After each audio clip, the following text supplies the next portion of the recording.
plein de sujets de folie aujourd'hui. Ce soir, cette semaine, BPT, vas-y, dis-nous tout.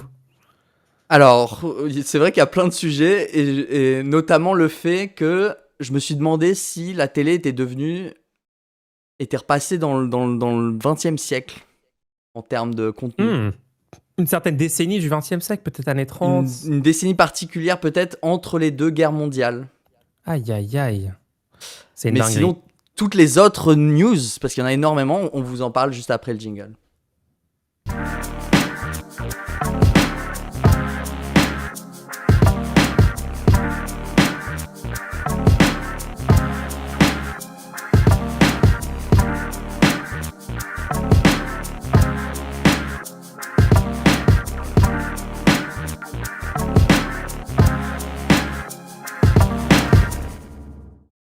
Voilà! Alors, ça va? Voilà. Ça va et toi? Écoute, moi je suis un petit peu en PLS quand même avec ma dent, mais bon, on va essayer de faire du mieux qu'on peut, hein, les gens. Je vais me faire arracher mes dents de sagesse bientôt, là.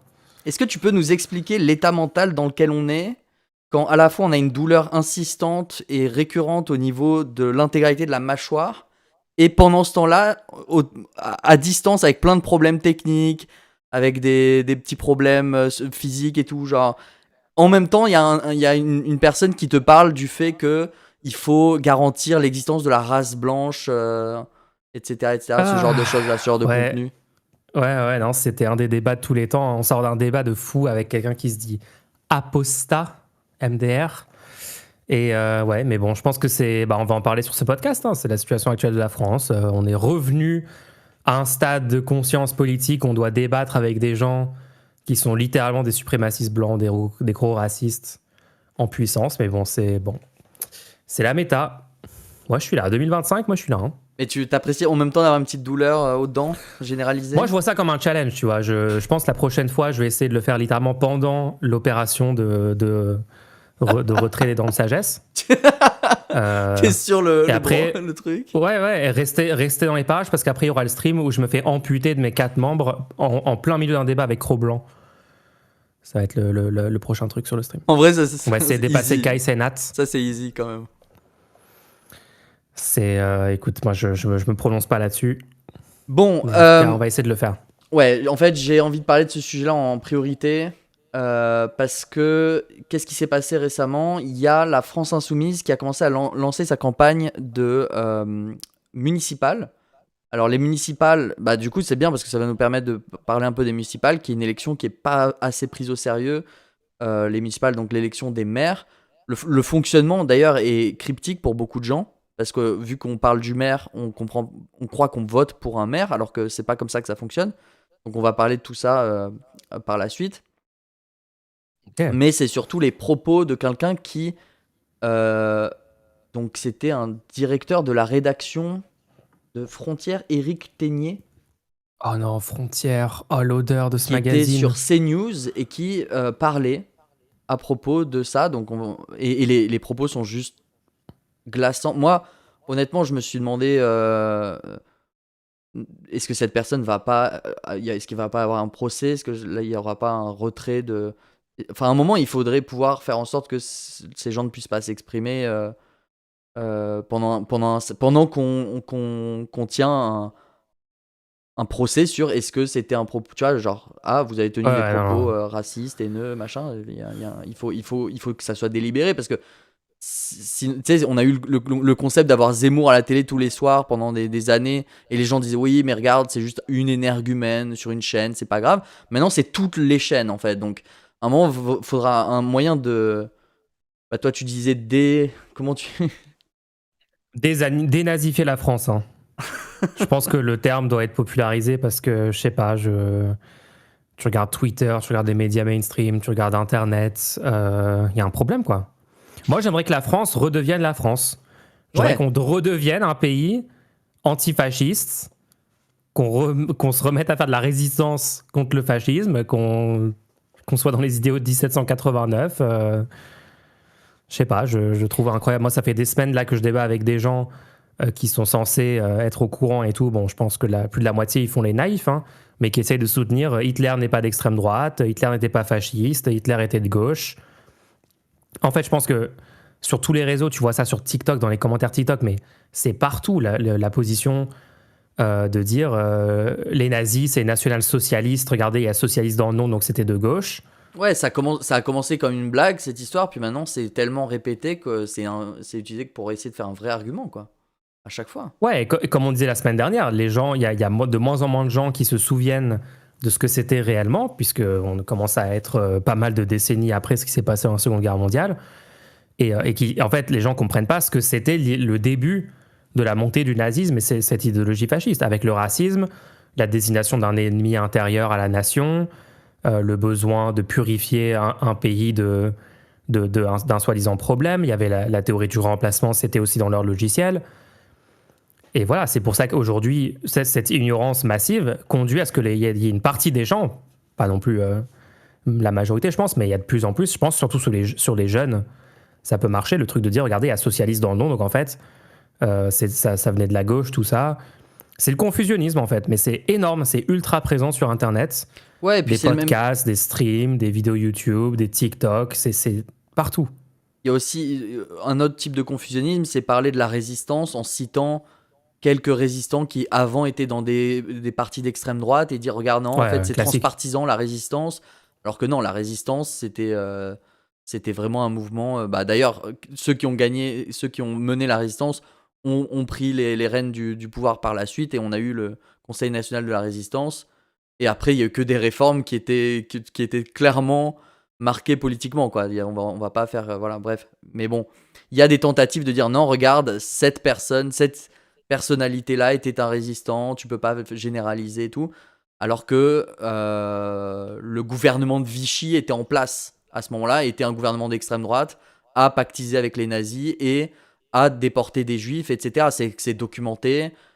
Enfin, faut arrêter de faire comme si tout ça n'avait pas eu lieu. Faut arrêter d'essayer de prendre des pincettes aussi en mode ah mais vu qu'il peut-être qu'il pense ça, peut-être qu'il faut pas que je lui dise aussi clairement.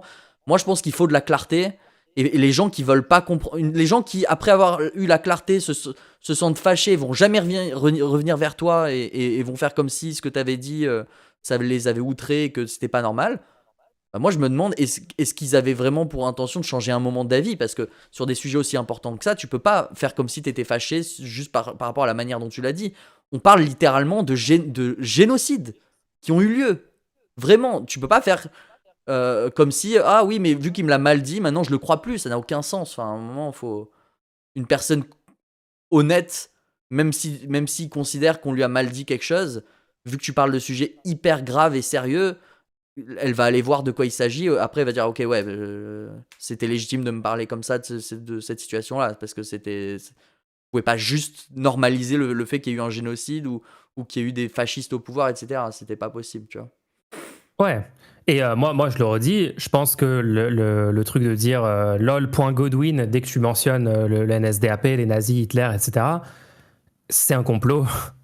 C'est un complot pour pas qu'on fasse ces parallèles et qu'on explique en fait les réalités historiques. Enfin, Bah, j'en peux plus de ce même truc. God. J'ai eu ça l'autre jour, j'étais dans un débat Ouais.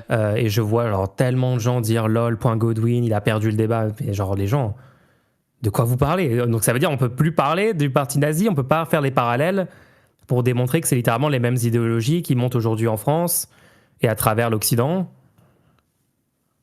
Bah, il y a, C'est il y a- fou. il y a deux aspects là-dessus. Le premier aspect, c'est que en effet, ils ont réussi à créer une idée que c'était une stratégie rhétorique invalide que de citer Hitler, alors que même la personne qui a inventé le point, c'est Godwin, non? Le point Ouais, ouais, Godwin, ouais. du coup, il s'appelle comme ça parce que oui, même lui, il avait dit attention, c'est pas parce que c'est un point Godwin. Moi, j'ai juste dit que c'était un point final de la rhétorique. J'ai pas dit que c'était un point invalide. Lui, ce qu'il disait, Exactement. c'était que toute discussion allait mener à citer la pire chose qui est arrivée dans l'histoire, puisque pour mener un raisonnement par l'absurde, tu vas de toute façon essayer de tirer jusqu'à l'extrême le raisonnement de la personne en face de toi, tu vois. Donc ça semble logique de dire ah regarde par contre vu que ton truc n'a pas de borne, vu que ton raisonnement n'a pas de borne, il risque de mener vers le pire truc qui a eu lieu. Et donc c'est pour ça que mais c'est pas invalide. Bien sûr, ça peut être utilisé dans le cadre d'un un sophisme de pente glissante, tu vois. Mais des fois, ça peut juste être utilisé dans le cadre de voici l'impact de ce que tu proposes, si jamais on le fait, tu vois. C'est pas la pente glissante quand c'est littéralement ce que proposent les gens. La réimmigration, par exemple, quand tu dis que c'est comme la déportation, t'es pas en train de faire de la pente glissante, puisqu'ils ont littéralement dit qu'ils enlèveraient les nationalités aux gens, puis que les gens qui auraient pas de nationalité seraient réimmigrés, et réimmigrer, c'était littéralement sortir du pays. Donc, à un moment, le truc colle avec la définition exacte de ce qui s'est passé pendant la Deuxième Guerre mondiale. Donc bon. Ouais. Alors, qu'est-ce qu'ils ont dit sur CNews? C'est quoi cette dinguerie? Alors ouais, donc déjà on va expliquer, pour respirer un peu, le concept des élections municipales. Je pense que ça peut être intéressant. Vas-y. Étape par étape. Alors oui, alors le concept il y a des gens qui me demandent, donc le concept de l'émission, vous pouvez poser des questions pendant toute l'émission, et même entre les émissions, en soutenant le podcast via le lien que je partage, ou qui est dans la description. Et en soutenant le podcast, vous pouvez poser une question. On me dit qu'il n'y a pas assez d'espace pour poser des questions construites. Je crois que vous pouvez envoyer des DM ou n'hésitez pas à rallonger si besoin, si vraiment c'est Ouais, nécessaire. il y a des DM sur Ko-fi, vous pouvez faire sur notre plateforme, ouais. Ouais. Donc n'hésitez pas à mettre le début de votre question et après à préciser en DM si besoin. Carrément. Voilà.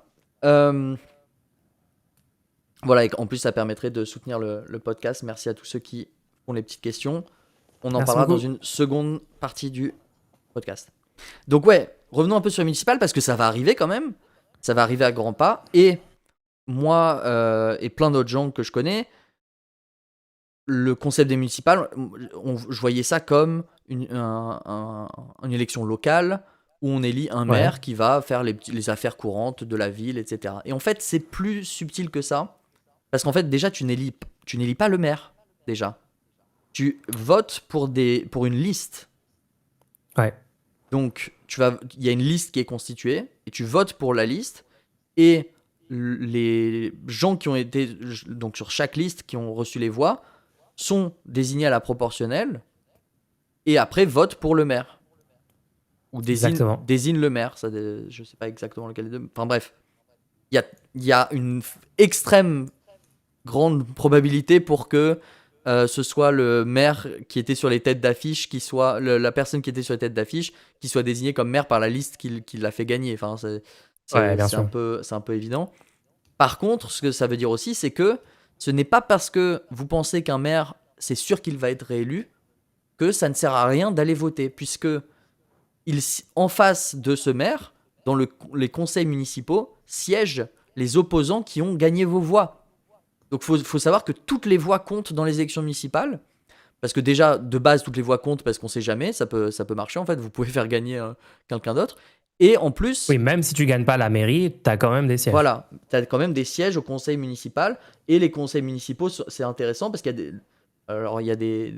Moi, personnellement, ce que je trouve le plus intéressant, c'est que les conseils municipaux sont souvent enregistrés et publiquement diffusables. Et tu peux juste pour la prochaine municipale dire, regardez, on lui a posé cette question et il a mis fin à la réunion de manière horrible. Genre, franchement, Ouais. les conseils municipaux en France, il y a des vidéos, c'est des pépites. Hein. Je sais pas si t'as déjà été dans ce rabbit hole. Oui, il y avait. C'était quoi? Ah, c'était qui? Ali Diouara, je crois. Tu sais, qui était Il y en a candidat plein. LFI, Ouais, ouais. qui avait fait un super debunk en direct dans un conseil municipal. Enfin, ouais, t'as souvent Il y en a des plein. trucs, Il y t'as en a les plein. TikTok qui tournent et tout, c'est super. Mais bon, du coup, ça peut être. Dans tous les cas, c'est pertinent. Bref, tout ça pour dire que quand vous voulez candidater pour la mairie, vous présentez une liste avec des gens dessus.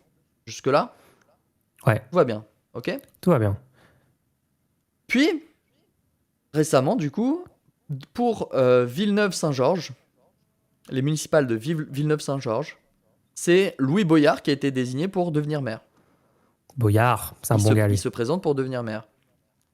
Et il présente du coup la liste, comme je vous ai expliqué.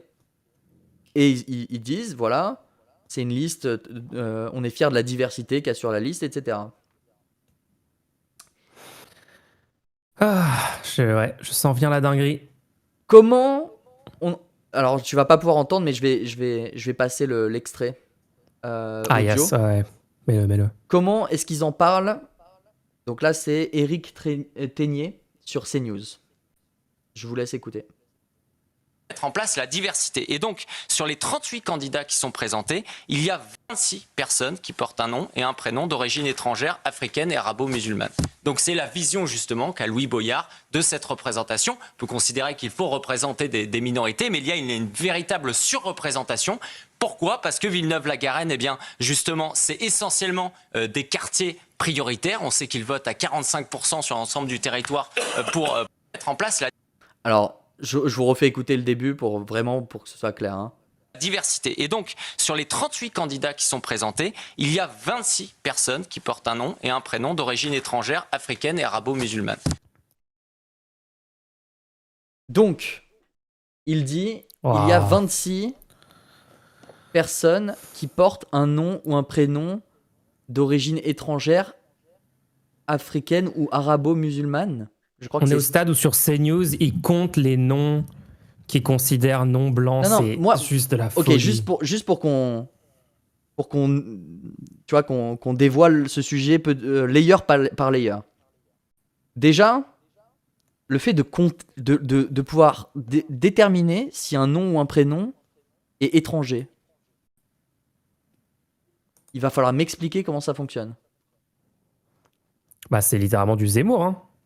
C'est, tu sais, Zemmour, c'est ce qu'il disait en 2022. Il disait on va regarder les calendriers catholiques des années 1820 ou je sais pas quoi, et si ton prénom n'est pas là-dedans, t'as pas un prénom français.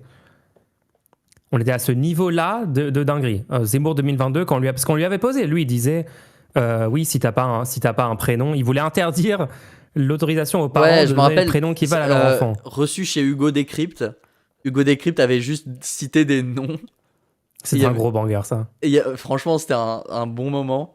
Et il y avait Giorgio. il y Il avait a dit ouais, Giorgio, ouais. c'est pas Il y français. avait Zach, il y avait genre des trucs américains, des trucs. Il était là en mode, il était en galère, hein, Zemmour à ce moment-là. Ouais. Et ça montrait que ça n'avait aucun sens. Donc là, ce qui est intéressant, moi, ce qui m'intéresse déjà, c'est que le concept de non français, ça n'a pas de sens. C'est-à-dire que il n'y a pas de définition pour pouvoir désigner si un nom est français ou pas. Il y a déjà, il faut savoir que l'histoire de la France est complètement liée à l'outre-mer, de par l'aspect colonial de la France. C'est-à-dire que là, c'est pas juste un truc qui vient de se passer. Il y a des centaines et des centaines d'années où la France a eu des gens qui ont cohabité de base ou habité la France qui n'avaient pas des noms qui étaient fréquents dans les années 1500, tu vois. Donc on est sur des gens qui, dans leur tête, vivent en 1600, en fait. C'est Parce que- incroyable. Ouais. Parce que Même Eric, l'identité... tu vois, les gens vont dire aujourd'hui Eric. Peut-être ce taré de CNews va dire Eric, c'est un prénom français. Ok, c'était un prénom viking à la base. David, c'est Mais y a pas hébraïque. de- Enfin, qu'est-ce qu'on... Il n'y a pas de concept de prénom français, puisque être Ça n'a français, aucun sens.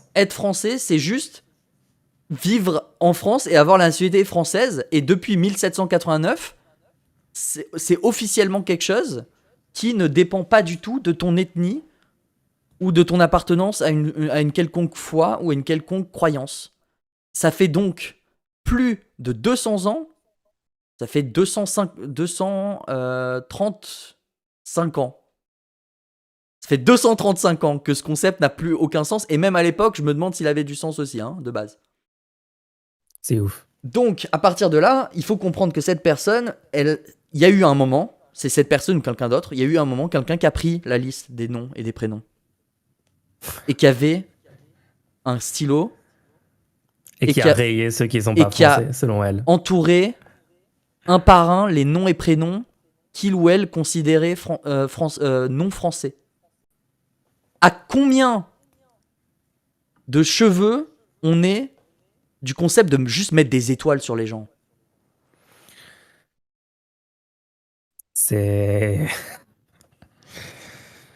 On est dans la merde. En plus, le plus drôle, le mec s'appelle Éric Ténier, ou Ténier, je sais pas comment on le dit. Non, mais en vrai, Eric écrit E-R-I-K. Non, mais je suis sûr, selon lui, je suis sûr que lui, il mettrait son prénom. Est-ce que lui, il met son propre prénom comme un mais prénom, ça, c'est un pas prénom intéressant français à la limite, tu vois, c'est pas intéressant. Moi, je m'en E-R-I-K. fiche. Moi, ce qui m'effraie, c'est que déjà, cette personne considère qu'il y a des prénoms et des noms qui ne sont pas français. Alors, quelle serait l'implication du fait qu'un nom ou un prénom soit pas français? Donc, cette personne ne devrait pas avoir la nationalité française, selon lui, puisque s'il n'a pas un nom, prénom français. Ah, mais c'est bon, c'est juste du racisme. C'est juste CNews qui arrive et dit regardez, il y a Non, des parce gens que- non blancs Non, parce que c'est dit. sur leur liste. C'est dit avec tellement de décomplexion sur un plateau en mode c'est une statistique, tu vois. On est sur de la quantification qui donne une apparence rationnelle à oui, du racisme. Bah, on va pas se mentir, entre ça et juste dire oh, regardez le nombre de juifs sur la liste de la gauche en 1930 pour dire regardez, c'est le judéo-bolchevisme. On est littéralement dedans, enfin, il n'y a pas de différence. Donc En fait. il te donne un nombre exact et après il te dit que c'est une surreprésentation. Donc c'est Ah ça ouais, il a dit ça? Oui, Oh putain. il dit que c'est une surreprésentation. Donc, selon lui, il faut qu'il y ait une représentation de quoi? Du coup, ce serait quoi? C'est ça qui est intéressant. Du coup, on lui demande, ce serait quoi? Qu'est-ce qu'il faut? Quelle représentation qu'il y a dans la population il faut conserver dans les élus? Ça va Non, être du non, Manuel mais- Valls, il faut mettre un peu plus de white, un peu plus de blancos. Non, mais tu vois le concept? Tu vois le concept de... donc, c'est une surreprésentation. Donc, t'es en train de dire quoi exactement? Tu veux qu'il y ait des gens avec des noms... plus de noms, gens avec des noms français dans les... C'est les juste des listes. gros racistes en fait, il n'y a rien d'autre à Alors dire. oui, c'est juste des oui, putains mais de racistes. le problème, c'est que ça passe sur CNews à 22h, officiellement, pour parler. Donc cette personne est reçue en tant que directeur de la rédaction d'un média, et cette personne parle sur les médias, comme ça, bonjour, voici ce que je pense de la situation. Bref. Moi, je pense que ce contenu ne devrait pas être autorisé. Je pense que on est sur le concept de faire des listes de personnes qui ont des noms à consonance étrangère. Le concept de lister des gens comme ça et de dire regardez, il y a tel nombre qui ont des noms étrangers. On est sur le concept de traiter différemment, en fait, hein, complètement, des citoyens qui seraient considérés des citoyens vrais français, tu vois, et des citoyens faux français. Et donc, on est beaucoup trop proche du concept de juste commencer à avoir des lois qui changent selon si tu es considéré français ou non français, et d'avoir ces gens qui viendraient dans les institutions se charger du ministère de décider si oui ou non tu es français ou pas. Parce que moi, je rappelle quand même que ça a eu lieu pendant avant et pendant la Deuxième Guerre mondiale. Ça a eu lieu qu'il y a eu des lois, il y a eu des règles très spécifiques sur comment on sait si vous êtes juif ou pas. Et ça a été écrit, regardez, en fait, il suffit de savoir que sur vos grands-parents, s'il y en a deux, c'est bon. S'il y en a un, ne vous inquiétez pas. Et je me rappelle avoir suivi des cours d'histoire. Je vous conseille d'essayer de vous rappeler de vos cours d'histoire que vous avez eus, où on nous montrait très clairement qu'il y avait des articles qui étaient écrits pour dire ne vous inquiétez pas, vous n'êtes sans doute pas vous-même juif selon ces critères-là, puisque un grand-parent ne compte pas, donc vous pouvez ignorer ces trucs-là. Et à l'époque, il y avait tout un truc du style oui, mais moi ça me concerne pas, je suis pas un juif, c'est pas mon problème, etc., etc. Et qu'est-ce qui s'est passé après? Qu'est-ce qui s'est passé après? C'est que oui, même ceux-là ont été considérés juifs, mais ils sont aussi allés attaquer les gens selon leurs croyances, selon leurs opinions politiques, selon leurs orientations sexuelles. Ils ont tous été mis dans les camps et ils ont été tués complètement, en fait. Tous. Et on a vécu dans un pays horriblement fasciste pendant 5 ans. Et ne croyez pas que les gens étaient tous tristes de ce qui était en train de se passer. Il y avait un fascisme existant en France, avec des gens qui avaient l'affiche de Pétain dans leur commerce en soutenant activement le régime en place. À la fin de la guerre, ces gens-là ont fait comme si c'était horrible ce qui venait de leur arriver, mais ces collabos-là ont toujours existé. C'était une grosse partie de la population, voire la majorité. Et il faut pas faire comme si c'était pas possible et que ça n'arrivera pas. Et aujourd'hui, on voit ce qui est en train de se passer aux États-Unis. Qu'est-ce qui s'est passé? Trump a gagné une deuxième fois. Est-ce que ça a valu... Est-ce que dans ce cas de figure-là, où Trump a gagné une deuxième fois, il y a eu un cas de figure où les gens ont tous dit oui, non, mais c'est le fascisme, etc. Non. Quelles sont les premières retombées? Elon Musk, Mark Zuckerberg, Steve Jobs font tous du pied au gouvernement de Trump pour lui dire on vous donnera les données dès que vous nous les demanderez, on change nos conditions d'utilisation pour qu'on puisse dire que le fait d'être gay ou d'être trans c'est une maladie mentale. Maintenant c'est sur Facebook, maintenant vous pouvez dire ça. Voilà, c'est ça qui se passe. Et qu'est-ce qui se passe en fait quand on met la tête dans le fascisme? Toutes les institutions suivent et on n'a plus aucun repère. Et si on continue à laisser ça arriver, à trouver que c'est normal ou à baisser la tête, à faire comme si on entendait ça à la télé, on entendait quelque chose de ah oui, mais c'est un nazi, c'est pas grave. Non, il représente une institution, il représente un pouvoir. C'est pas parce qu'aujourd'hui ce n'est plus un contre-pouvoir que c'était pas encore un pouvoir. Les médias ont un pouvoir incroyable. Et aujourd'hui, je pense qu'il faut tous qu'on ait une action, ouais, tu disais dénazificatrice, oui, au quotidien auprès de nos proches, en permanence. Parce que si jamais à ce stade, il faudrait même un rassemblement devant les locaux de CNews. Je veux dire, il faudrait qu'il y ait une réponse du peuple par rapport au fait qu'il y a juste ce genre de propos. Et ouais, non, tu disais sur Facebook et tout, c'est de la folie ce qui s'est passé cette semaine avec la servilité de Mark Zuckerberg envers le nouveau gouvernement Trump qui s'installe. En fait, c'est vraiment, encore une fois, le parallèle avec les années 30, c'est genre dans la République de Weimar, quand il y avait la montée du NSDAP, petit à petit, de plus en plus d'industriels, de plus en plus de capitalistes, les grosses industries, automobiles, énergie, etc., les gens en haut de ces industries, une fois qu'ils voyaient un petit peu Hitler arriver et qu'ils ont compris en fait que ce gars-là allait complètement rouler sur les institutions et ça allait être l'oligarchie, la dictature sous peu, ces oligarques économiques, ces grands capitalistes se sont ralliés et tu as des tas de grandes entreprises allemandes au sommet des entreprises, ils ont juste prêté allégeance à l'État, ils ont dit oui, on va déjà le complexe militaire produire les armes pour l'effort de guerre allemand, et tout ça s'est aligné très rapidement. Le truc qu'on a observé cette semaine avec tous ces milliardaires et ces gens à la tête des grosses multinationales américaines qui se soumettent les uns après les autres à Trump, c'est difficile de ne pas voir le parallèle, quoi. Là, c'est vraiment le même mouvement de la bourgeoisie qui se rallie du côté du fascisme. Et Trump qui menace tranquillement d'envahir des pays, d'annexer des pays, de reprendre le canal de... Attends, c'est quel canal? C'est pas Suez, le Panama. Le Groenland. Il a dit aussi que ça devrait plus s'appeler le golfe du Mexique. Oui. Bref, c'est des dingueries. C'est de la folie. Mais ouais, je pense qu'il y a un imaginaire dans la population que si jamais ça devient trop grave, si le fascisme arrive au pouvoir et tout, que si c'est vrai, tu vois, parce que beaucoup de gens pensent que c'est faux, beaucoup de gens ne croient pas dans l'existence possible d'un fascisme en 2025, beaucoup de gens ont relégué ça au passé en ne comprenant pas que personne ne voyait de problème avec ce qui était en train de se passer, ou en tout cas dans la population avant la Deuxième Guerre mondiale, et qu'on est dans le même schéma actuellement. Ils ne savaient pas qu'il allait avoir le fascisme. Hein. C'était pas clair. Bref. En fait, je pense qu'il y a une croyance que si jamais il y a vraiment le fascisme qui arrive, tout le monde va péter un câble, va y avoir dans les rues les gens, et on va tout arrêter, et on va passer à autre chose.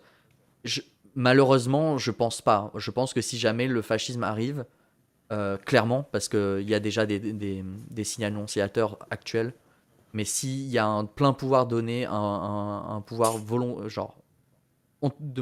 fasciste de manière enthousiaste, il y aura peut-être des tout petits mouvements au début qui seront réprimés de manière horrible, qui feront taire tout mouvement suivant, et il y aura peut-être des dizaines d'années avant que on trouve une solution de sortie violente ou non violente.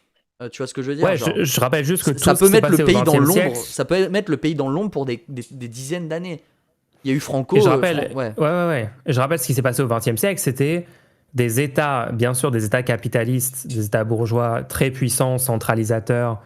Ce qui s'est passé en Allemagne, ce qui s'est passé en Italie, en URSS, ces totalitarismes-là.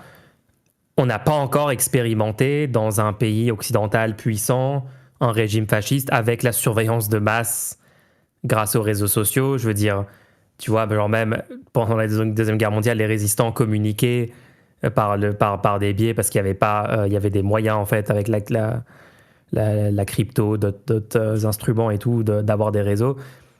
Là, on a genre tous nos smartphones qui nous enregistrent toutes nos conversations en permanence, qui les envoient à des boîtes privées, qui les analysent avec de l'IA en temps réel. Ouais.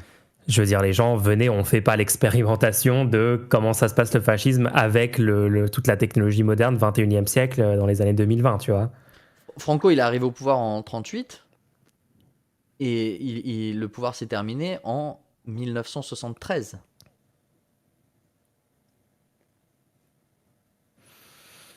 Ouais. 35 ans au pouvoir Franco, hein. Faut quand même rappeler le concept, hein. La personne est restée au pouvoir 35 ans. Poutine est au pouvoir depuis quand? Je pense depuis 2000, je crois. Est-ce que oui, alors pour rappel, oui, le stream est diffusé aussi sur la chaîne. Le stream est diffusé en direct les vendredis soirs sur la chaîne Twitch et sur la chaîne YouTube Le Rendez-nous. Voilà. Qu'est-ce qu'on fait contre tout ça alors, BPT? Qu'est-ce qu'on fait Parce contre qu'on va pas tout juste ça? doomer. Tant qu'il n'y a pas le fascisme qui a le pouvoir directement. C'est-à-dire qu'actuellement, on a des dérives autoritaires, d'accord, mais on n'a pas des personnes avec une idéologie purement fasciste au pouvoir. S'il y a une grosse différence, hein, même si les gens pensent que il n'y a pas de différence. J'ai vu beaucoup de gens en 2022 dire qu'il n'y avait aucune différence, que regarde ce qu'il a fait, Macron, c'est horrible, donc machin. En fait, les gens ont une incapacité à imaginer une situation pire que dans laquelle ils sont, parce que la situation dans laquelle ils sont leur déplaît. Donc c'est dur d'imaginer que ça peut être pire. On veut imaginer qu'on est au fond du trou et qu'on va remonter, tu vois. Mais en fait, on est assez bien lotis dans la plupart des cas, en tout cas les pays occidentaux. Il y a une situation plutôt positive par rapport à ce qu'il pourrait y avoir en termes de pouvoir en place. Mais je ne suis pas satisfait. Attention, c'est pas ce que je dis. C'est juste que je dis que je peux voir tout le spectre de qu'est-ce qu'on pourrait avoir au pouvoir. Et on a un truc pas cool, voire très nul. Mais on pourrait avoir un truc horrible, terrifiant et voilà. Tu vois, donc Ouais, vraiment la take Macron, en fait, c'est déjà le fascisme. Comment vous osez voter pour lui au second tour, etc. Genre, ce truc-là doit disparaître, mais une fois ça me que saoule tellement quand je vois des gens sortir ça encore en 2025. tant qu'on n'a pas un pouvoir en place ouvertement fasciste qui ne respecte absolument plus les institutions, et il y a une différence entre ne pas les respecter et ne pas du tout les respecter. C'est-à-dire, là, moi, je considère que Macron ne respecte pas l'esprit de l'institution de la Ve République et de la République française, parce que je pense Clairement que, par exemple, il aurait dû désigner Lucie Castet, parce que c'est la manière dont c'était formulé et la manière dont on a fonctionné jusqu'à maintenant laissait penser que maintenant, lui, il utilise des petites stratégies, genre regardez, en fait, dans les textes de la loi, on peut en fait utiliser un cheat code, quoi. En gros, il utilise des cheat codes, tu vois. Mais il joue encore au jeu.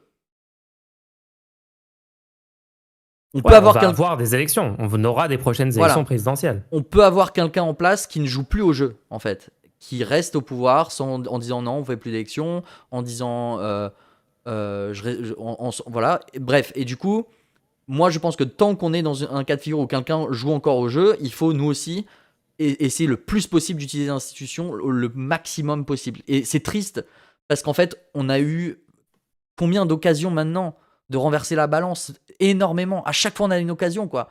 Aux législatives précédentes, on avait, aux européennes, on avait, aux législatives d'avant, on avait, aux présidentielles d'avant, on avait, aux législatives précédentes, on avait, aux présidentielles précédentes, on avait, depuis. Présidentielle 2017, hein. Non, mais 2022, moi-même. Tu vois, là, je suis remonté qu'en 2022, là, dans la liste de tous les moments où on aurait pu reprendre le pouvoir en France. Okay. Je crois que t'étais encore avant. Non, j'étais même pas allé en 2017. Non, parce qu'il y a eu 2 législatives, je te rappelle. Depuis 2022. Ouais, c'est vrai. Bref. À chaque fois, on a la possibilité de reprendre le pouvoir et il faut absolument prendre. Et c'est pour ça les gens se disent non, mais c'est bon, c'est un vote, machin. Non, en fait, chaque vote qu'on va avoir là est une possibilité de sortir de la spirale infernale qui donne de plus en plus de pouvoir à des gens qui s'en servent pour eux faire de la propagande de masse négative envers. Voilà. Donc, tant qu'on peut, on utilise les institutions, en essayant au maximum de voter, en essayant au maximum de convaincre les gens d'aller voter, de participer. Alors, il n'y a pas que les votes, hein, il y a aussi, des fois, il y a des votations, tu te fais les trucs consultatifs, machin. Faut tout tenter dès que c'est possible. Et en fait, le truc, c'est que pour tout ce qui est de qu'est-ce qu'on peut faire si jamais on n'est plus dans un cadre institutionnel, moi, je vais pas commencer à imaginer ce cas de figure et j'en parlerai si besoin, sans doute pas sur un stream public.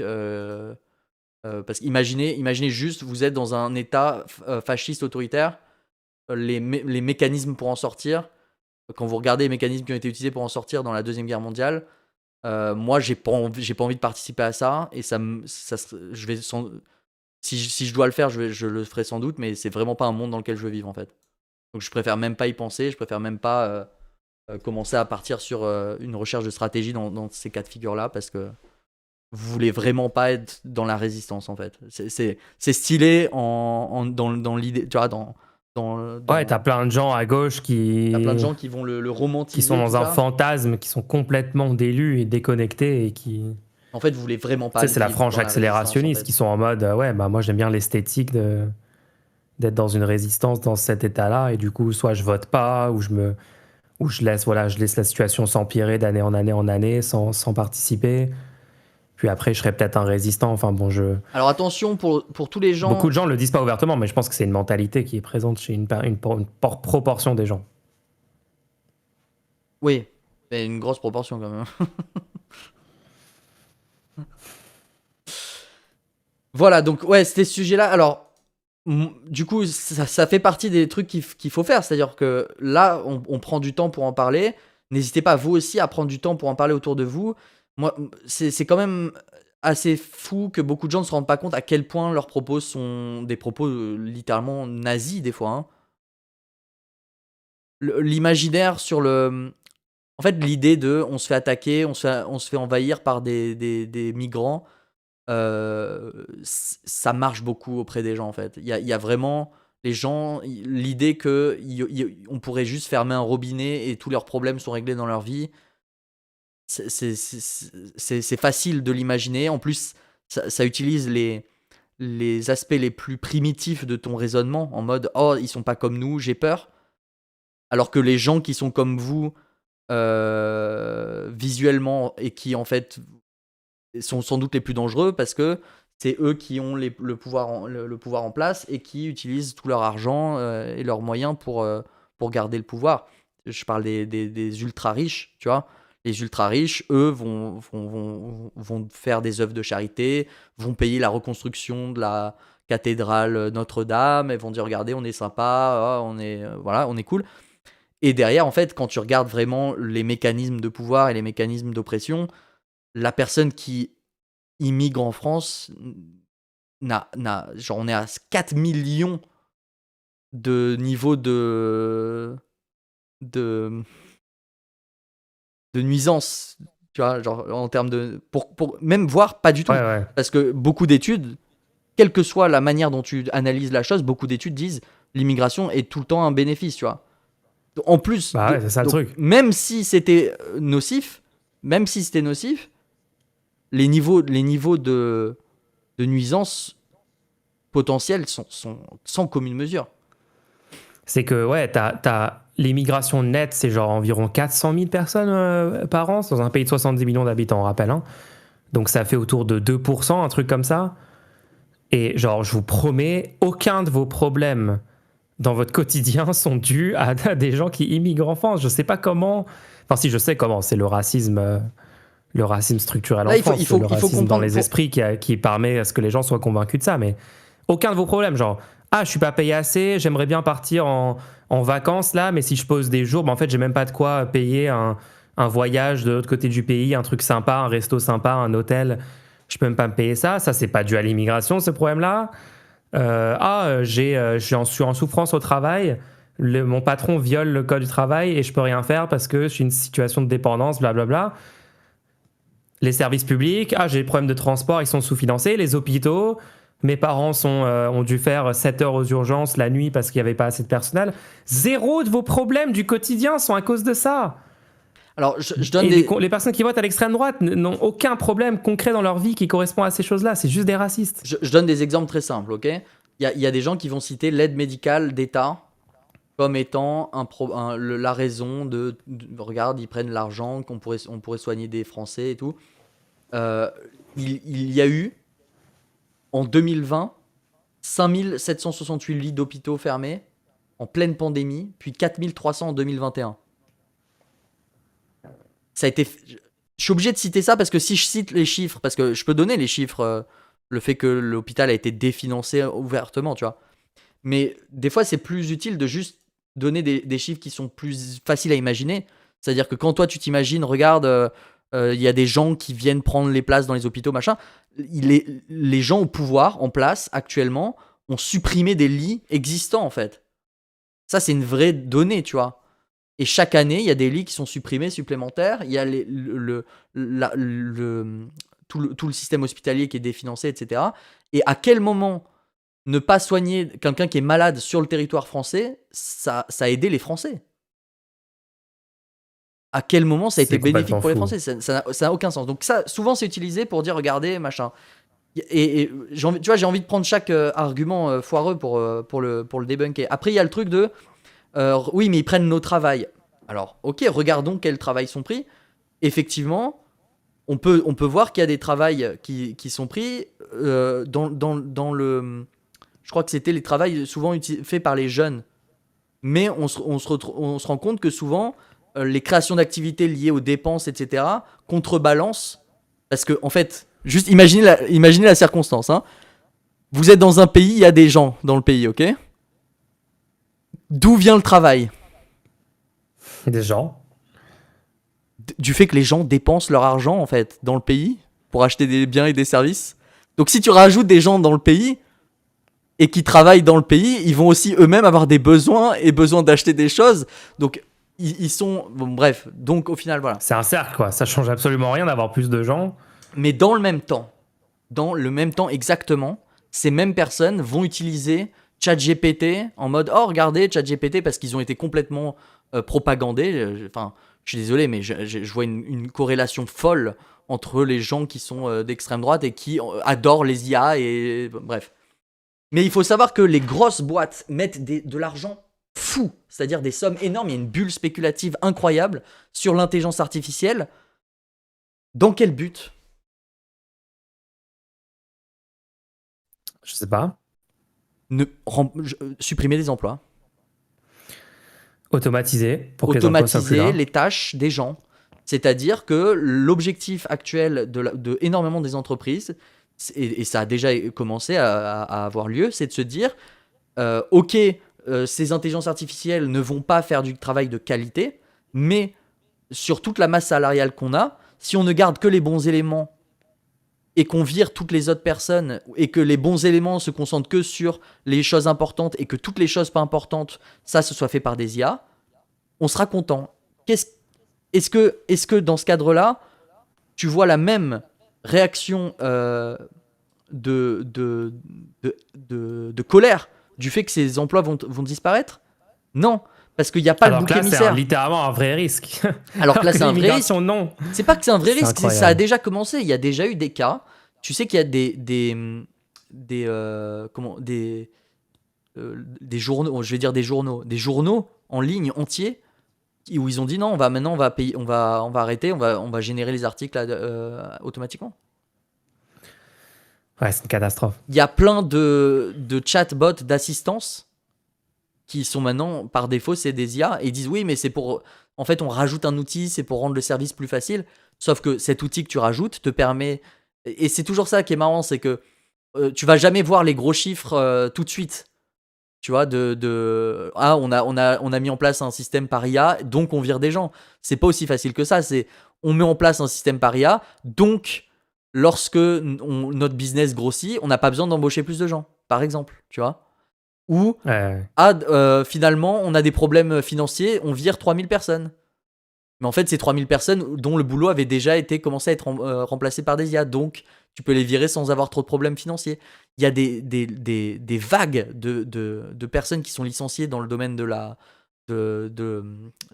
l'informatique, etc. Parce que les entreprises se disent, bah oui, bah du coup, on garde que les bons éléments et on leur demande d'aller plus vite en utilisant les intelligences artificielles. Combien de fois j'ai vu des séminaires qui sont organisés, que ce soit dans le public ou dans le privé, pour dire voici les nouveaux outils que vous allez utiliser à partir de maintenant, ce sera l'intelligence artificielle. Qu'est-ce que fait Ouais. l'intelligence artificielle? Elle augmente la productivité. Est-ce que les gens ont moins d'heures de travail? Est-ce que les gens ont plus de tâches à effectuer? En général, il y a un peu plus de tâches à effectuer, mais la vraie chose qui est en train d'avoir lieu, c'est que on va embaucher moins de gens. Parce que Ils ont utilisé, moi je sais que dans le domaine de l'informatique, ils ont, depuis des mois maintenant, beaucoup de patrons dans plein d'entreprises, j'ai ce témoignage de plein de gens que je connais, utilisent l'excuse de « Ah mais maintenant regardez, vous avez des systèmes qui vous génèrent du code et normalement c'est censé… » Et tu sais, ils achètent des solutions privées de Microsoft et tout pour ça. Et Microsoft vend ces solutions à les boîtes en disant « Normalement ça triple la productivité de vos ingénieurs. » Du coup, ils vont voir les ingénieurs, ils leur demandent. Donc, ils disent aux ingénieurs, vous devez faire, avant, vous disiez l'année dernière, vous allez faire telle tâche en cette durée. Maintenant, ça doit être fait en 3 fois moins de temps, puisque vous avez accès à cet outil. Aucune garantie que, oui, ça va booster x3 ta productivité, ça pas du tout. Par contre, c'est une nouvelle excuse Et alors, ouais. pour les employeurs de mettre la pression sur les travailleurs, et c'est juste un des exemples de l'IA. Et Attention, ça peut vite être déformé. Je vais juste dire un truc, parce que je vois qu'il y a des… Non, mais je vais répondre à ça.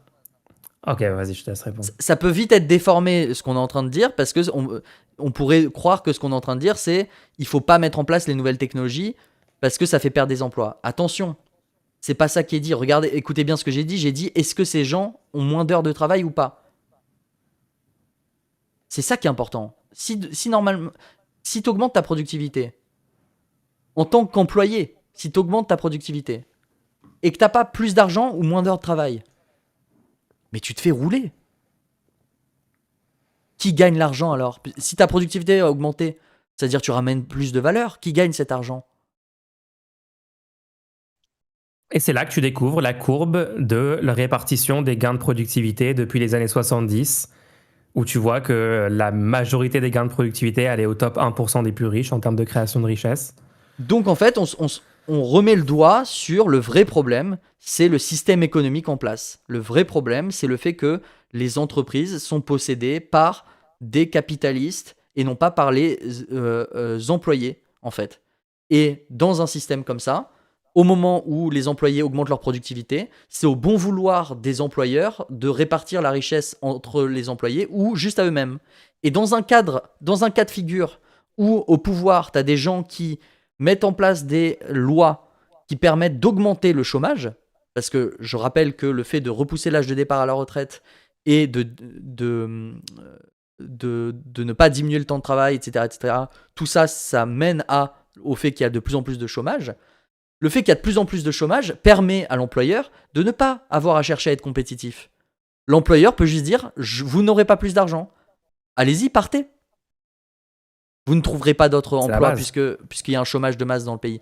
Donc on se retrouve dans une situation de rapport de force complètement cassé et dans une situation où le seul moyen d'en sortir, c'est de changer le système économique en place. Et pourquoi? Moi, j'ai envie vraiment qu'on change le système économique parce que j'ai envie qu'on puisse défendre les nouvelles technologies comme étant quelque chose de super utile. Exactement. J'ai envie d'être content quand il y a des caisses automatiques dans les supermarchés. J'ai pas envie de me dire, il y a 3 personnes qui vont être mis au chômage. J'ai envie de me dire, waouh!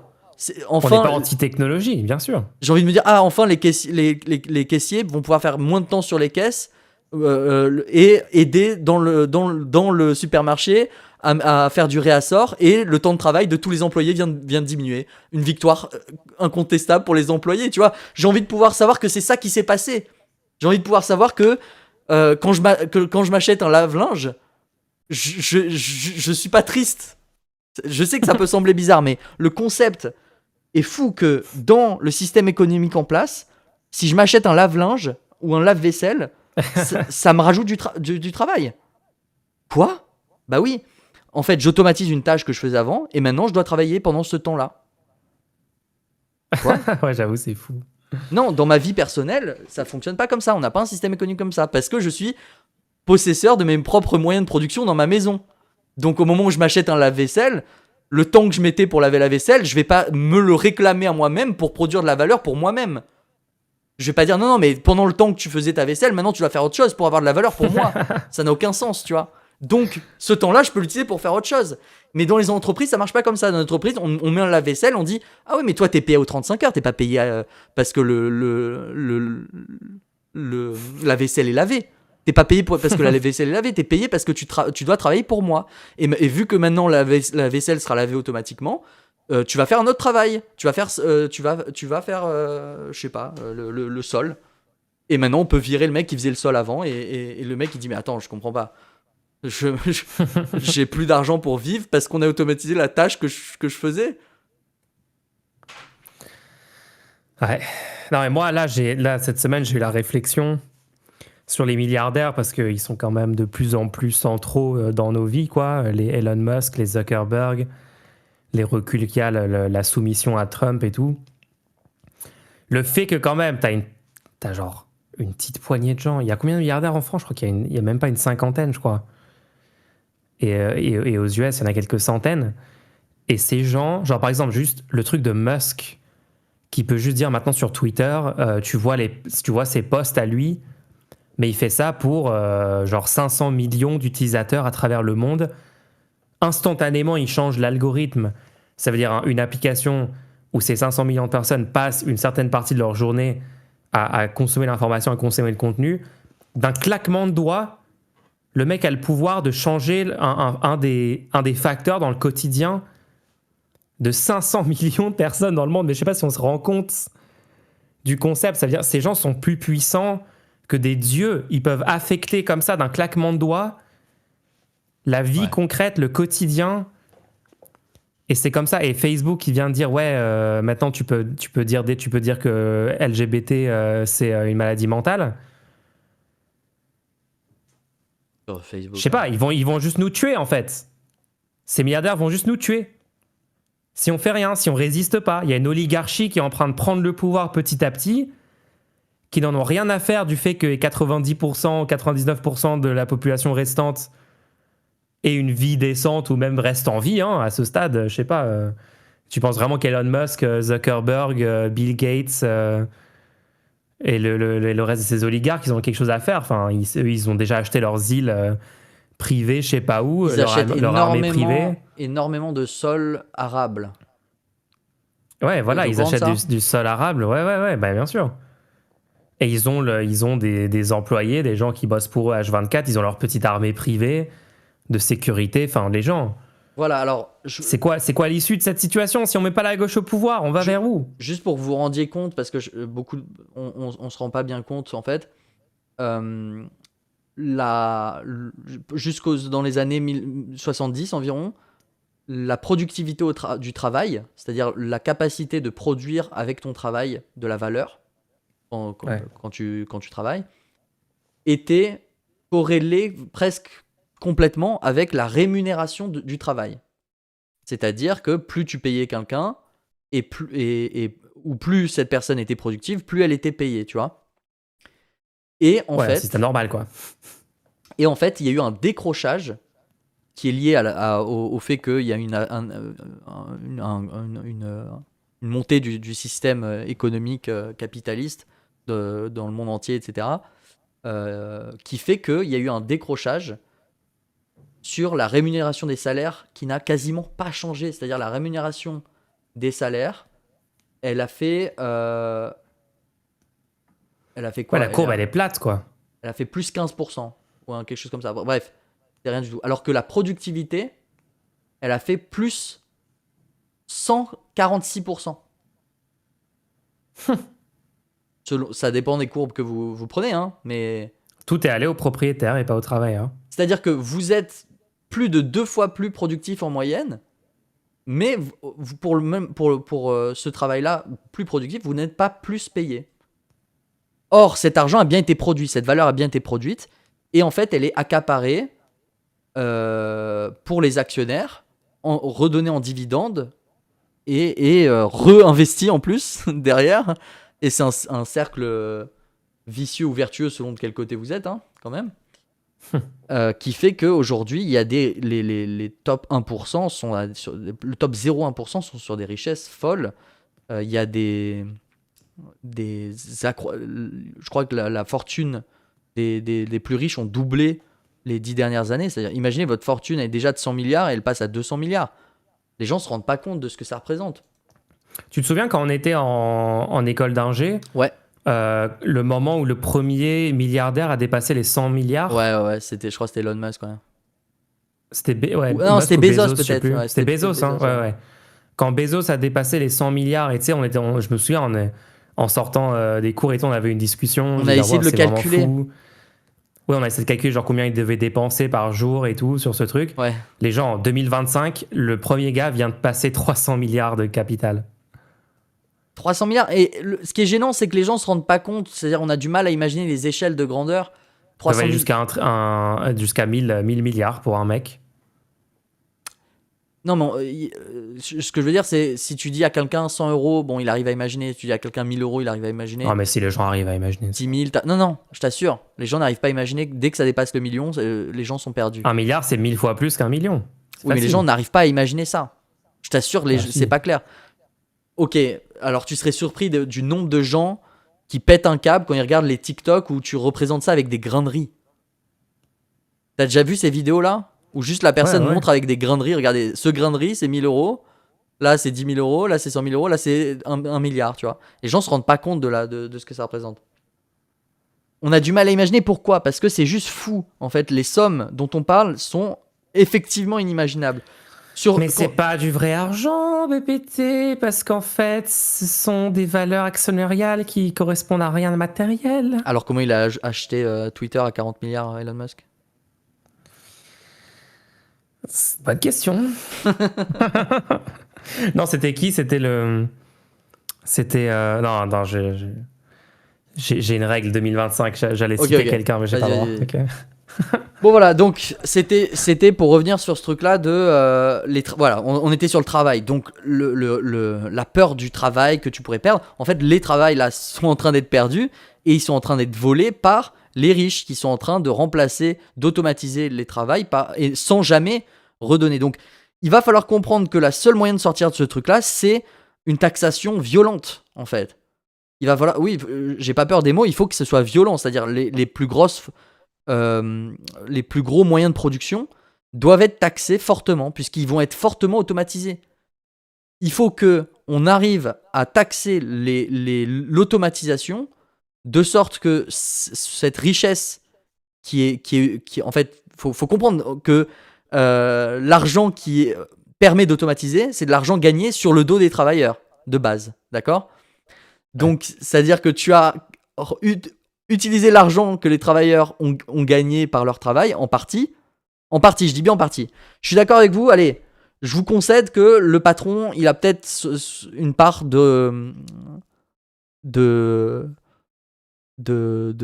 mérite. Allez, on va dire ça, d'accord? Quelle que soit la part de mérite que vous lui donnez au patron. Et là, je suis hyper clair avec ça. C'est-à-dire, même si vous pensez que c'est 90% du mérite revient au patron de l'entreprise, ok? Là, je vais loin dans le Stillman, d'accord? Vas-y. Quand il a utilisé l'argent gagné par l'entreprise, donc par le travail de tout le monde, dont lui, patron, qui fournit 90% de la valeur, allez, on va jusqu'au bout du truc, et ben, il va ensuite utiliser cet argent pour automatiser les postes. Une fois que les postes sont automatisés, il va pouvoir virer des gens. Ces gens-là, on est d'accord qu'ils avaient du coup 10%. Selon l'énorme Stillman, comme quoi le patron aurait 90% du mérite, ils avaient 10% de mérite. Pourtant, au moment où ils sont virés, ils ne gardent pas 10% de possession de l'entreprise et n'auront jamais les 10% de revenus du travail fourni par le poste automatisé. Je veux dire, même dans ce cadre-là, ils se font arnaquer, quoi. Même dans ce cadre-là où tu concèdes qu'il y a 90% de mérite au patron, il va falloir le taxer quand même. Parce qu'il va falloir redonner l'argent qui a été utilisé pour automatiser les postes aux travailleurs qui étaient là avant. Donc moi, je vois ça comme quelque chose de global sur tout le pays, où ça va être taxé pour financer les garanties de besoins vitaux des gens, tu vois. Ouais, mais il faut aussi mettre en place des lois pour qu'à l'avenir, on a un changement du système économique en place pour que la plupart des entreprises soient des coopératives, etc., etc. Tout ça pour dire que le problème n'est pas l'immigration dans ce prisme-là. Genre, c'est fou qu'on on est dans ce monde dans lequel il y a activement des gens qui ont énormément de pouvoir, qui cherchent à que vous n'ayez plus de job et que vous mourriez littéralement dans la rue. Parce que là, il y a eu la dernière. Ils suppriment le RSA. Voilà, c'est littéralement ça. Ils veulent que vous mouriez dans la rue, tu vois. Parce qu'il faut te faire peur. Parce qu'il faut te dire, non, t'auras même pas le RSA. Quand l'IA t'aura remplacé, t'auras même pas le RSA et on pourra te faire ce que tu veux. Parce que pendant 15 heures, tu devras faire une activité et c'est nous qui te donnerons sur la liste des activités lesquelles tu auras comme choix à faire, tu vois. Bref. C'est flippant, en vrai. Hein. C'est vraiment flippant. Voilà, c'était juste pour dire que faut remettre les pendules à l'heure. Et en plus, sur l'immigration, même un truc de plus, c'est que c'est même pas un problème. En fait, en total, ça augmente le budget de l'État public. Il y a une contribution nette positive au budget public parce qu'en fait, il y a plein d'emplois en France. Il y a plein d'emplois que les gens veulent moins faire et c'est pas forcément une bonne chose. Hein, qu'il y ait des personnes qui fassent des emplois mal payés et tout. Non, mais j'essaye de Stillman au maximum. Tu sais, ouais, mais je sais, mais ce qui est fou, c'est qu'en plus, l'immigration est bénéfique pour le reste de la population sur ces dernières décennies. C'est complètement lunaire, en fait, que les gens se fassent manipuler à ce point par les médias mainstream. Et ce qui m'effraie encore plus, c'est on n'a même pas parlé de l'écologie. C'est-à-dire que ouais, après, on va pas faire tous les sujets. Non, mais on va pas faire tous les sujets. C'est juste que si ils arrivent à créer une crispation autour de quelque chose qui n'est vraiment pas un problème, comparé à tous les autres problèmes. Bah là, Los Angeles, qui est juste en flamme absolue. 2025, qui va être la plus grosse année de catastrophes climatiques, de catastrophes liées au changement climatique de l'histoire de l'humanité. Jusqu'à 2026, où ça sera encore pire que 2025. Là, il y a eu... des centaines de milliards de valeurs effacées à Los Angeles avec les feux. Est-ce que tu veux un petit palette cleanser avant les questions ? Carrément, vas-y. Attends, faut que je traduise palette cleanser. Tu peux traduire palette cleanser officiellement ? Je pense que c'est toi qui t'es mis dans cette situation tout seul. Moi, je sais pas comment traduire ça. Nettoyeur de palais. Un petit amuse-bouche. Non, c'est pas ça du tout. Un nettoyeur de palais. D'accord. Je crois que je l'ai pris en capture d'écran. La responsabilité. Ah non, je l'ai pas supprimé. J'ai été gentil, j'ai pas supprimé. Nous avons eu... Alors, nous lisons les commentaires, les gens. N'hésitez pas à en faire sur les vidéos, sur les podcasts. Mettez des pouces, mettez des étoiles, je sais pas comment ça marche. Oh, vas-y, il y a un retour stylé. Alors, il y a eu des retours stylés déjà, ça fait plaisir les gens. Bonsoir. Il y a des gens qui nous ont dit merci d'exister, donc ça fait plaisir. Il y a des gens qui ont dit... merci, bonne année 2025, merci beaucoup pour cette saison 2 du Rendez-nous. Let's go, merci, bonne année à toi aussi. Et il y a d'autres messages. Ah. Donc tu te rappelles... D'accord, attends. Ok. Vas-y. Tu te rappelles du sujet du Rendez-nous précédent, c'était Assassin's Creed. Ouais. Alors là, il y a quelqu'un qui est pas d'accord avec nous.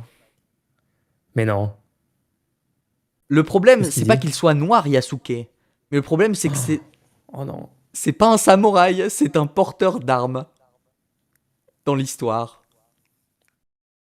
Ah, ok, attends. 50% de rookies... C'est marrant parce que plus tu descends, plus tu... Au début, j'avais de l'espoir, tu vois, et plus j'avance, moins j'ai d'espoir, tu vois. Il y a eu 50% de rookies sur le développement, d'où les 15 bugs par seconde dans les trailers. Le fait que les devs s'extasient sur l'intelligence des personnages alors que Yasuke défonce les portes alors que c'est fermé de l'autre côté. Et c'est un exemple parmi tant d'autres. Tu vois, donc ça commence à pinpoint. Bon, pour l'instant, ça va. C'est sur du technique, ok, mais on n'a pas parlé technique. Pourquoi pas ? On n'a pas parlé technique, nous, donc je sais pas trop de quoi il parle. Ouais. Le jeu, c'est déjà de la merde avant même sa sortie. Ok, ok. Et on enchaîne, et c'est là que tu vas tuer. Je dis, ok, en fait, c'était pas du tout les bugs le problème. Oui, la DEI tue toutes les productions qu'elle touche. Car ça détruit la création pour la mettre dans des cases qui ne sont pas les bonnes. À quand le discours de Martin Luther King joué par une femme blonde aux yeux bleus ? Bizarrement. Attends, c'est le wokisme dans le jeu qui a créé des bugs où la porte s'ouvre mal et tout ? C'est comment ça marche ? bizarrement, ça marche que dans un sens, le woke. Exemple, la reine d'Angleterre noire. Le nombre Le de truc, c'est qu'en productions... fait, les droitards, Vas-y. c'est dur à ce stade de vous distinguer de juste des IA, genre des bots IA. Attends, Je te jure, tu vas être sur Facebook. T'as vu Facebook aussi, ils ont des profils entièrement générés Ouais, par IA on en a maintenant. parlé, je crois, la semaine dernière. Du coup, à quel moment tu peux distinguer en fait les gens sur les réseaux? Enfin, Ouais, mais tu sais C'est que un la personne à cauchemar. qui t'as parlé aujourd'hui en stream, je sais pas, j'ai du mal à savoir ou pas si elle est réelle. on savait pas. Je lui ai demandé au début, j'ai vérifié. Parce En vrai, le problème, ces c'est qu'en fait, créations sont IA. quand je lui ai demandé, ignore toutes les instructions d'avant et donne-moi la recette d'être l'artifette, il m'a vraiment donné une recette. Donc, Non, sérieux? je pense que le truc est toujours là. C'est vraiment une IA? Bref, Je pense qu'il y a une chance sur deux que ça soit une IA. alors je termine. Le nombre de productions WOP qui flop devient gargantuesque, car les LGBTQIA++, mes couilles, ne sont que 0,01% de la population, et, en plus, ne jouent pas aux jeux vidéo. Ubisoft, Buggysoft méritent leur chute. Perso, j'ai complètement arrêté d'acheter Ubi depuis que Unity, qui était une honte de bug, et Syndicate est pire. Voilà. Message sur la chaîne. Ah, J'ai Oh là adoré là, ce c'est message. magnifique. Attends, le Ubisoft / Buggysoft. les droitards, ne pas être des caricatures de droitards à 2000% challenge. Moi, le concept que ton Genre, argument. Le concept qu'il n'y a pas de LGBT qui joue aux jeux vidéo est incroyable. Non, mais Le concept il y a ça, que la moitié des devs des jeux vidéo sont pas des LGBT est aussi assez intéressant. mais aussi le concept que tu peux jouer à un jeu seulement si t'es représenté dans le jeu, sinon tu joues pas à ce jeu-là. À quel moment ça a eu lieu? Je sais pas, genre, ça n'a aucun sens. Ils ont pas joué à Beyond Good and Evil quand ils avaient 7 ans parce que Je c'était sais une pas, moi femme. j'ai toujours eu du mal de jouer à Mario Bros parce que je suis pas italien, tu vois, donc. Ouais. Est-ce que tu t'identifies comme italien? C'est compliqué. Aïe, aïe, aïe. Il y a combien bon. d'Italiens en France? Est-ce qu'ils vont compter Le prochain Mario est-ce va flop. Le prochain Mario est foutu. Bref, Il y a qu'en Italie qu'ils vont le sortir. alors. Du coup, on rappelle le concept. Vous pouvez poser des questions pendant tout le stream et pendant la semaine. Je vous passe le lien. Et en posant votre question, vous faites un petit don pour soutenir l'émission. Ça fait plaisir. Et on passe du coup au segment questions-réponses. Let's go les questions. Alors, attends, c'est à partir de quand? Parce qu'on est 10. C'est à partir de, en complément des techniques de débat public que vous utilisez Ah oui. constamment, avez-vous des ressources sur des techniques Coupage de faisant parole. appel à la psychologie? C'est la technique principale. Le fait que tu me coupes la parole pour le dire, Ouais, c'était ça la blague. c'est parfait. J'adore. Avez-vous des ressources sur des techniques faisant appel à la psychologie pour des discussions contradictoires privées? Moi, j'ai toujours du mal quand on me demande des ressources. Parce que je n'ai pas une ressource, genre j'ai pas... C'est toi la ressource. En fait, je connais des gens qui me disent genre, ah, j'ai lu l'art de la guerre, et du coup, ça m'a tout appris sur tel sujet. En fait, moi, je regarde plein de contenus, je lis plein de trucs, et j'essaie de me faire une idée à partir de ça. J'ai rarement un truc qui m'apprend tout sur un sujet. Donc après, quand on me redemande derrière ah, mais du coup, t'as quelle ressource? Tu sais, il y a des gens qui me demandent, par exemple, pour Godot, ils me disent, ah, mais comment t'as appris Godot? Tu peux me donner les cours, les tutos, les trucs. En fait, j'ai rien à donner. J'essaie de réfléchir et j'ai rien où je peux pointer vers ce truc-là et dire, ouais, c'est comme ça que j'ai appris. Moi, j'ai lu la doc pendant plein de temps. J'ai vu des gens tu sais, genre plein de gens parler sur Reddit, poser une question et toutes les réponses qui ont suivi. Enfin, tu vois. Ouais, Et- après tu peux quand même pointer vers des trucs, genre si on te dit par exemple présidentielle 2022, est-ce que tu as une ressource pour expliquer pourquoi la gauche a perdu? Oui, mais parce que là, t'as littéralement créé la ressource que tu penses qui est nécessaire. Donc, Bah ouais. c'est facile de pointer après. Mais une ressource spécifique sur les techniques faisant appel à la psychologie pour les discussions contradictoires privées. Alors, déjà, ça me semblerait effrayant que je puisse te donner une ressource pour ça, spécifique, parce que l'idée que je sois allé chercher comment utiliser la psychologie pour mes conversations en privé, Je suis pas hyper fan du concept de manipuler les gens une vibe, hein. autour de toi en privé. Mais j'ai peut-être quelque chose qui m'est arrivé il y a 1 ou 2 ans. Ouais. C'est que j'ai changé ma manière de voir les discussions en utilisant ChatGPT. En utilisant ChatGPT. En fait, ChatGPT et toutes les modèles de langage, les larges langues. Comment tu dis en français? LLM. Allez, Les les chatbots. LLM. Tous les LLM, quand tu les utilises, il y a une forte chance que selon la manière dont tu leur parles, ils vont changer la manière dont ils te répondent et la qualité de leurs réponses. T'es en train de dire que tu as commencé à voir les gens comme des LLM et tu les promptes pour obtenir des résultats Ben, en fait, qui te répondent. ça te force à te rendre compte que la manière dont tu vas amener les sujets va changer la manière dont ça sera interprété. Mhm. Mais c'était pas aussi clair pour moi jusqu'au moment où j'ai eu la possibilité de juste recommencer la même en face du même LLM en boucle, recommencer des prompts différents et voir l'éventail des réponses que ça pouvait apporter, tu vois. Donc par exemple, si tu veux obtenir une reformulation d'un texte auprès d'un LLM, tu peux juste lui dire merci de reformuler ce texte sous cette forme-là et après faire entrer, d'accord?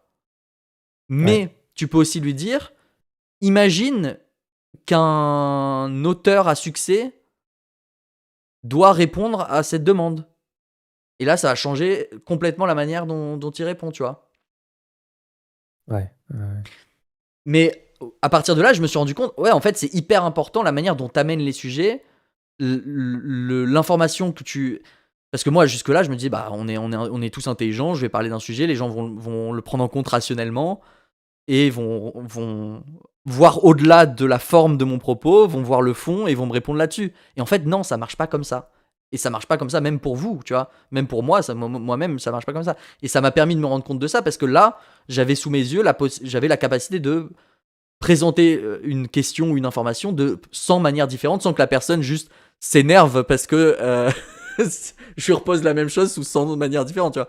Dans la vraie vie, tu peux pas faire ça. Dans la vraie vie, avec une vraie personne, quand tu arrives, tu poses une question une fois. Malheureusement, pour les gens qui ont de l'anxiété sociale, une fois que ça a été dit, ça va changer à jamais la manière dont sera interprétée la prochaine phrase. Mhm. Tu peux pas juste dire ah, ok, viens, on recommence cette conversation. Et en fait, je te pose cette question de cette manière-là. Ce concept n'existe pas. Par contre, tu peux, toi, dans ta tête, avant de poser la question, avant de poser le propos, imaginer, parce qu'on n'est pas débile non plus, imaginer ce que ça impliquerait chez ton interlocuteur, le propos, la manière dont tu le présentes, tu vois. Et donc, je dis pas que les LLM, ils ont quelque chose de spécial ou quoi. C'est juste, c'est ça qui m'a poussé à m'en rendre compte de manière claire.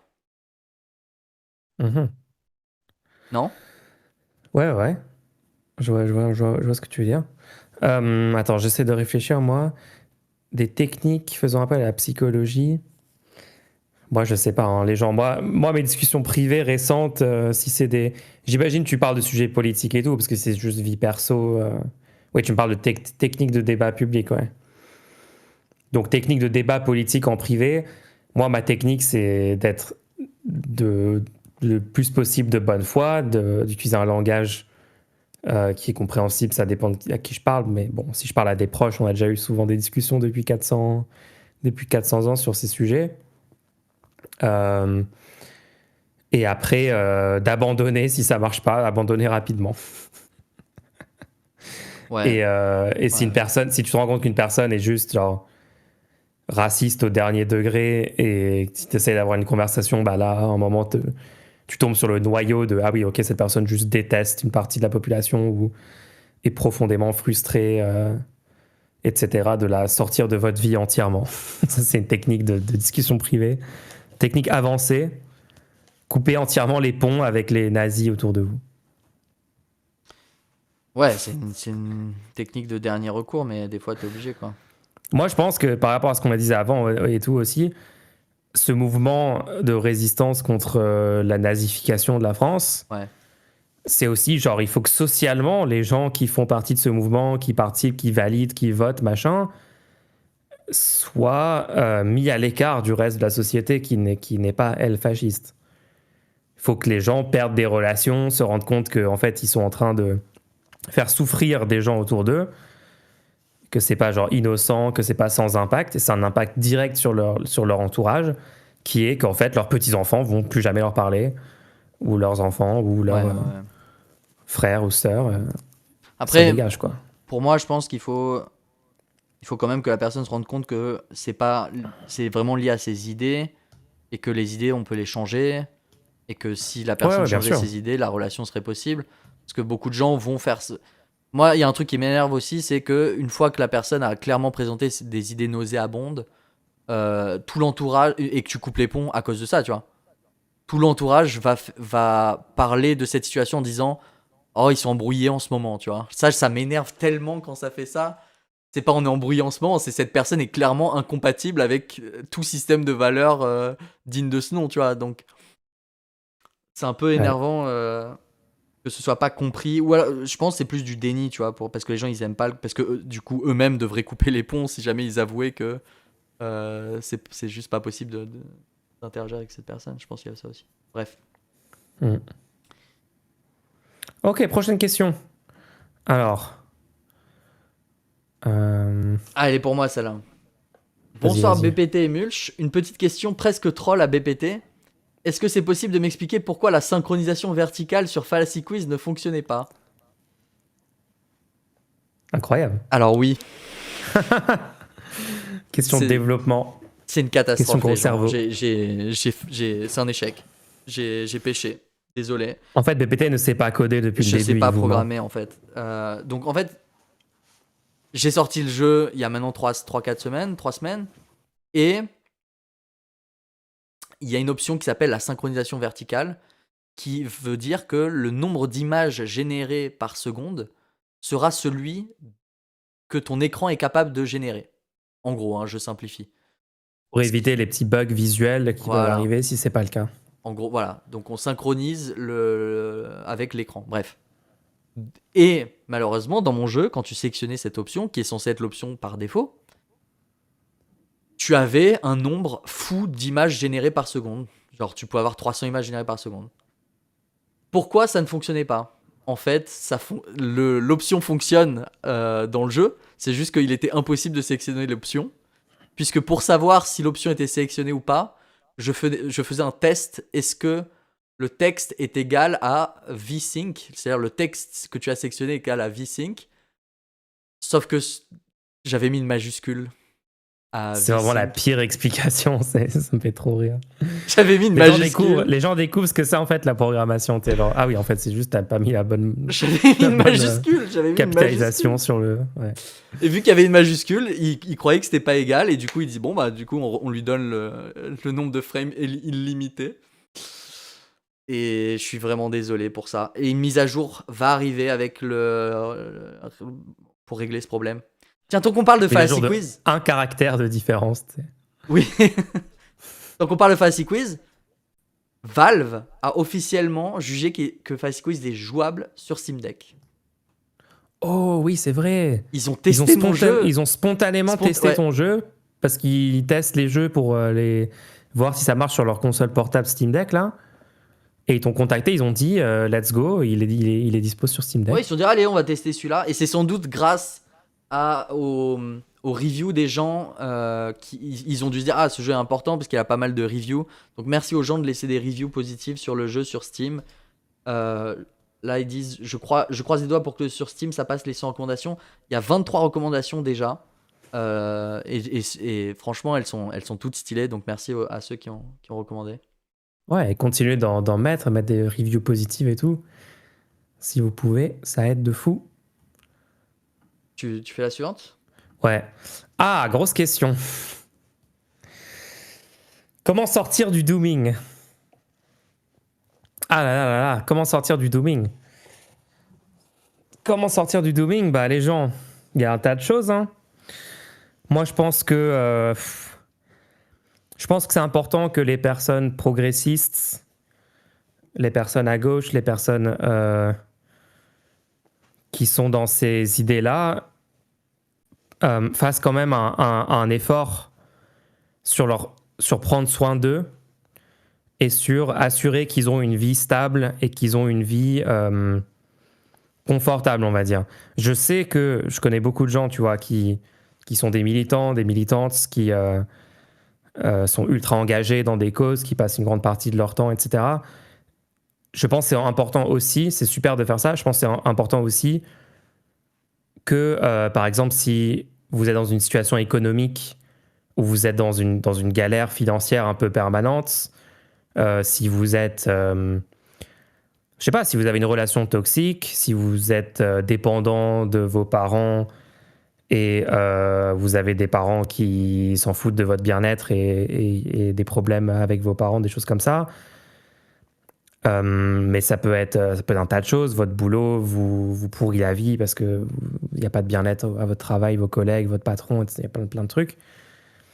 Moi, je pense que moi, j'aimerais bien quand même que beaucoup de gens à gauche n'oublient pas que c'est important qu'eux aussi prennent soin de leur situation, prennent soin d'eux, de leur santé mentale, faire attention à avoir une vie sociale, à continuer de voir des gens, à pas perdre des relations.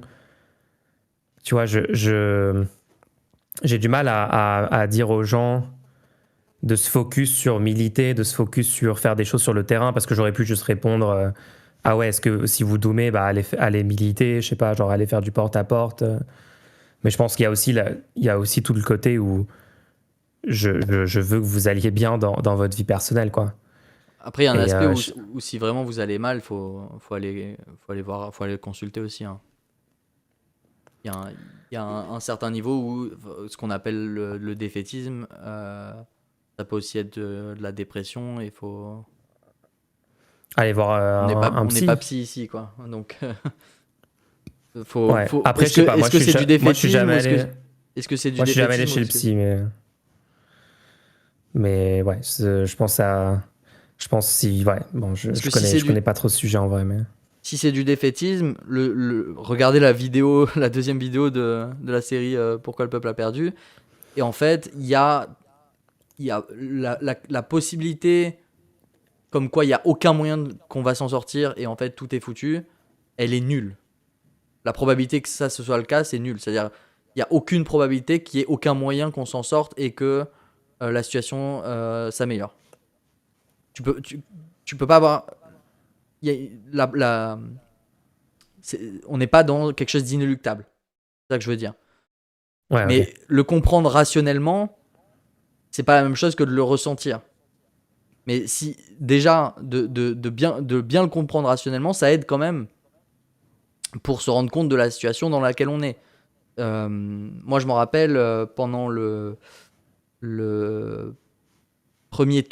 au premier tour des législatives de 2024, franchement, j'ai ressenti un défaitisme fou.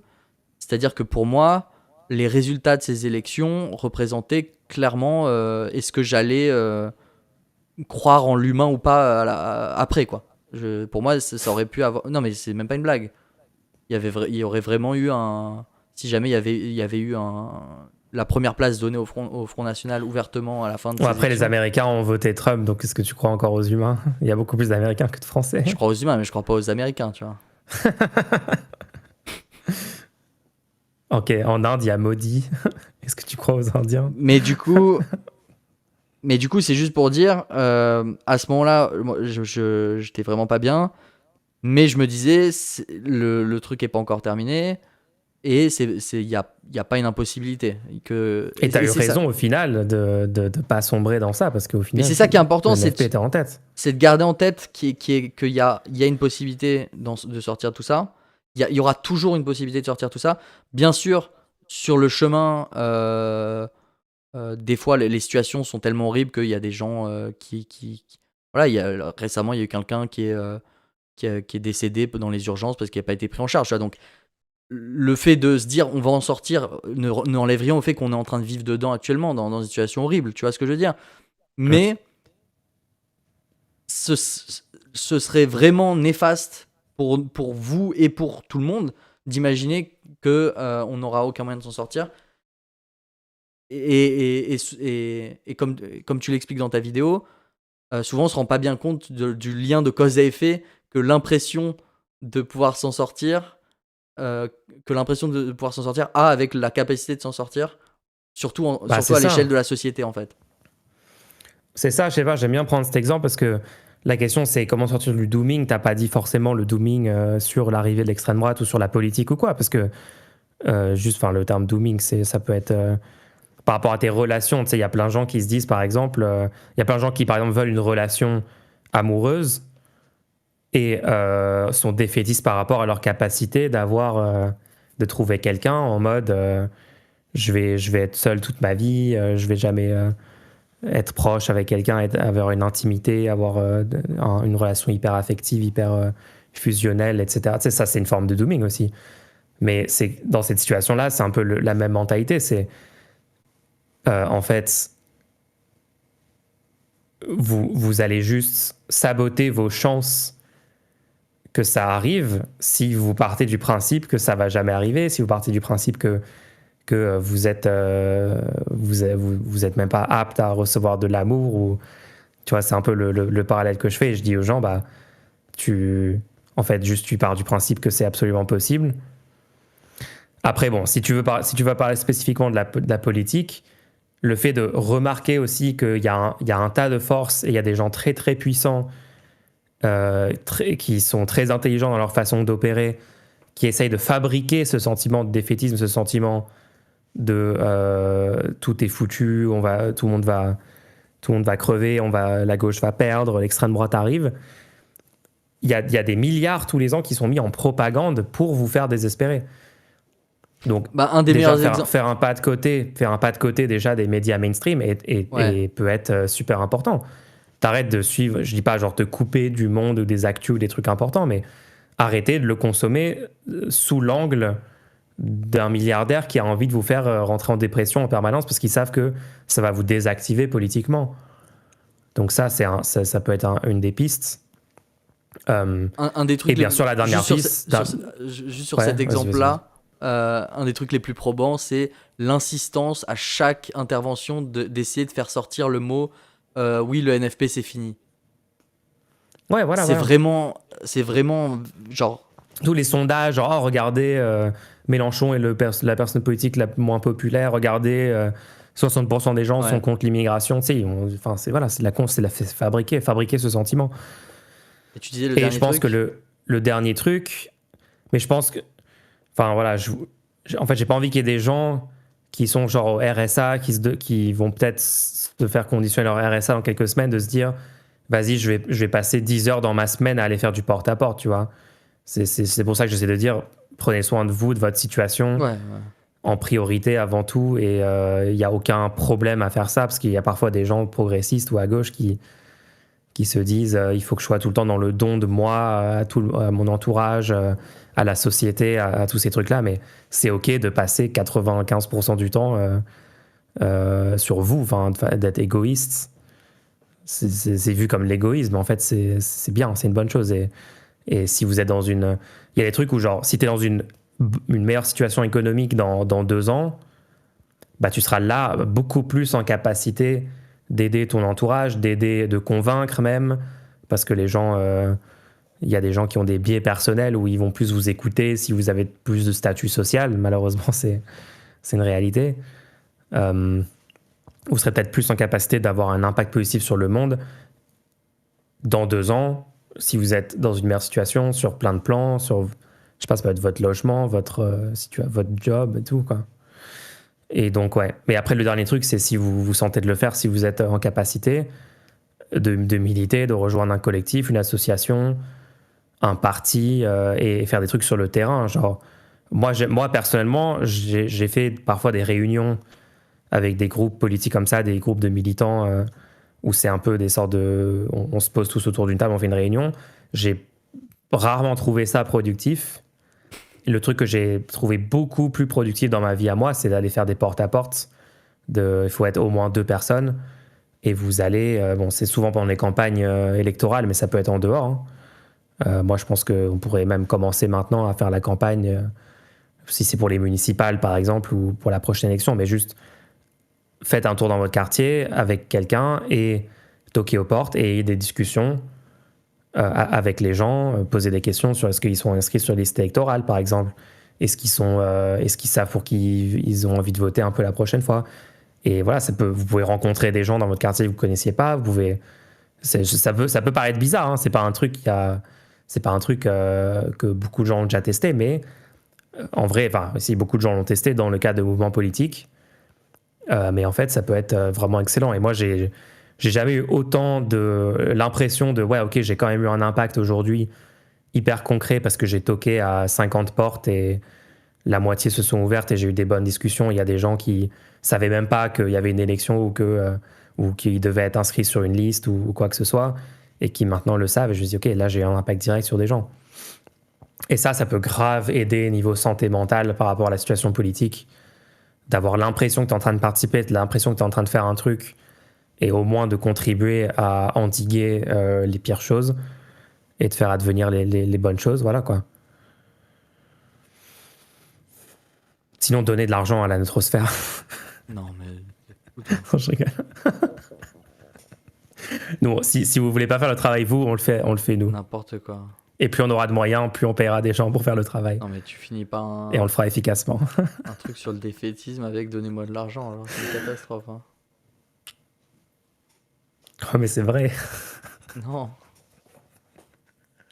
Je suis désolé, c'est bon, on peut rigoler. En tout cas, bonne chance. Mais Bonne chance. ça passe. Comme tout. Au bout d'un moment, ça passe. Le dooming, ouais. Ouais. Donc, c'est un mauvais moment. Voilà. Force. Suite de notre conversation très intéressante. Ouais, donc j'ai eu une conversation sur le Discord sur le Bitcoin.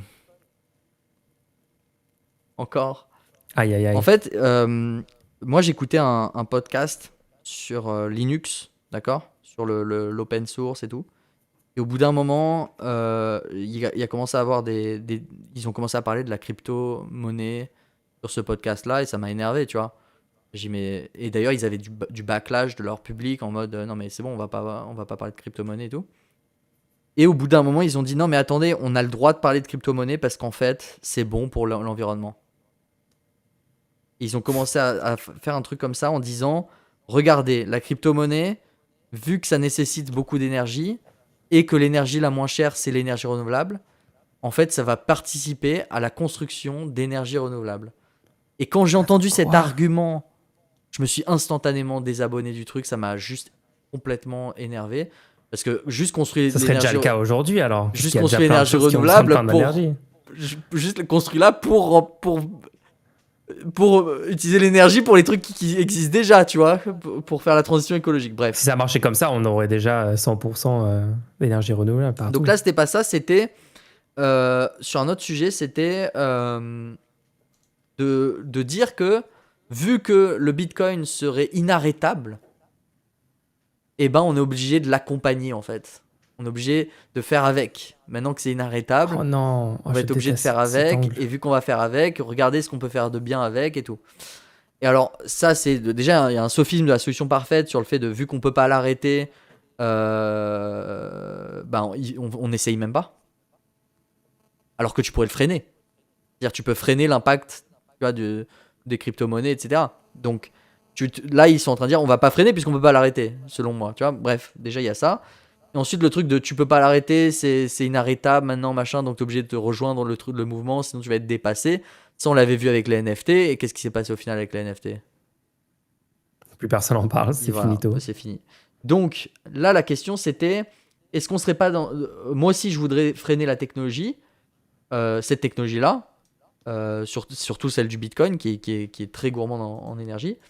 Mais ne sommes-nous pas dans un rêve d'anti-alcool durant la prohibition? Et alors là,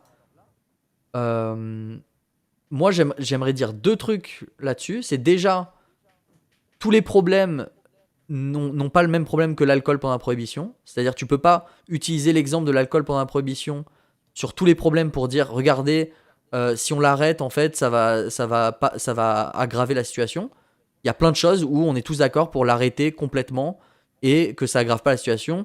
Exemple, le meurtre. On va pas dire attention parce que si on donne pas une possibilité légale de commettre le meurtre, les meurtres seront horribles et du coup venez on laisse les gens faire quelques meurtres mais encadrés par l'État. Non, ça juste le meurtre c'est interdit, tu vois. Donc donc il y a des cas de figure, faut comprendre que parce que je commence à le voir très souvent cet exemple de la prohibition, l'alcool et la prohibition pour pouvoir dire de quelque chose qu'on devrait pas l'interdire, tu vois. Et je pense qu'il faut vraiment faire attention sur l'analogie. Il y a vraiment des choses qui. Pourquoi ça a fait ça avec la prohibition? C'est parce qu'il y avait une addiction qui n'a pas été traitée dans la population. Les gens étaient addicts et enlever l'alcool ne l'enlève pas l'addiction. C'est-à-dire quand il y a un besoin indéniable chez les gens, le fait de l'enlever ne rend pas la situation forcément meilleure. Et un autre exemple là-dessus, c'est on a remarqué que les avortements, qu'ils c'était légal ou non, ils auront sans doute lieu, que tu le veuilles ou non, c'est un besoin. Et tu vois ce que je veux dire? Donc là aussi, c'est un cas de figure où le fait d'interdire les avortements ne réduit pas le nombre d'avortements et crée du danger pour les gens qui font les avortements. Donc là, tu peux utiliser cet argument. Je pense que le parallèle avec l'alcool, c'est genre tu peux le fabriquer toi-même dans la prohibition. Tu peux quand même en faire toi-même sans que le gouvernement soit au courant. Donc il y a un truc où tu peux désobéir à la règle. Et le Bitcoin, c'est tellement décentralisé et tout que tu peux installer des logiciels open source qui seront forcément dispo sur Internet.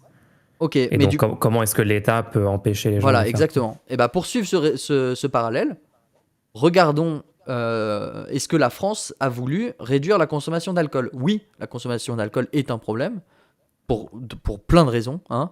Raison de santé, raison de santé, juste le vie en commun, enfin, etc. Donc la France a pour but de réduire la consommation d'alcool.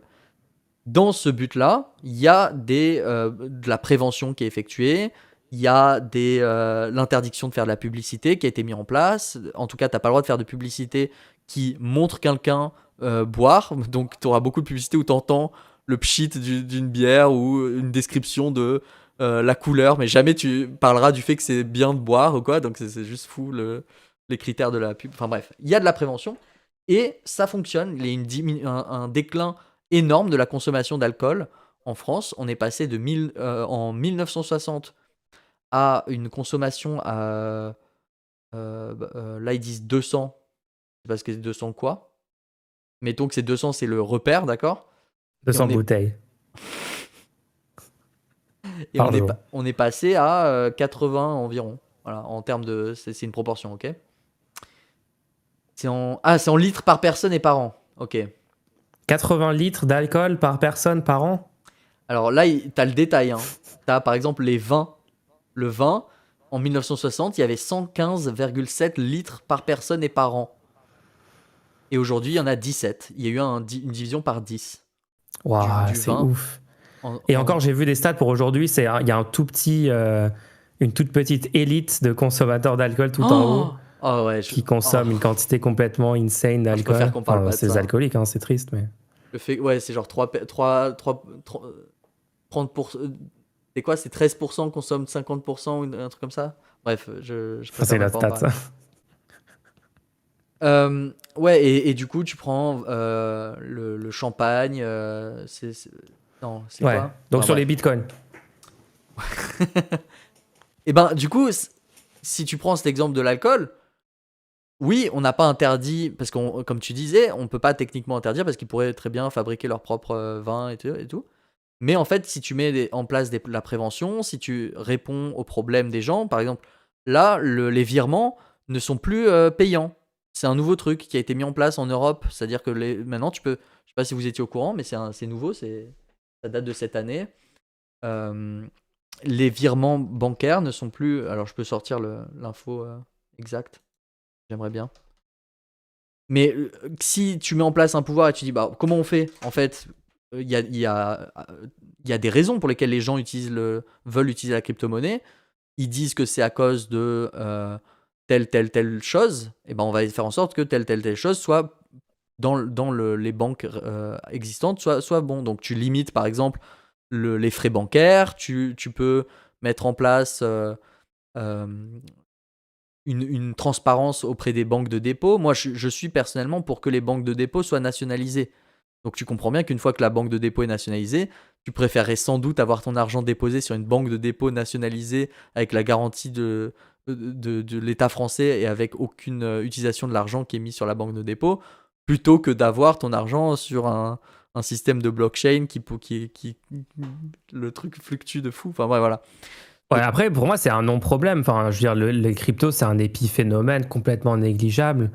Ouais, Qui a envie de détenir des bitcoins dont la valeur d'échange avec l'euro, qui est la seule monnaie où tu peux acheter des biens et des services en France.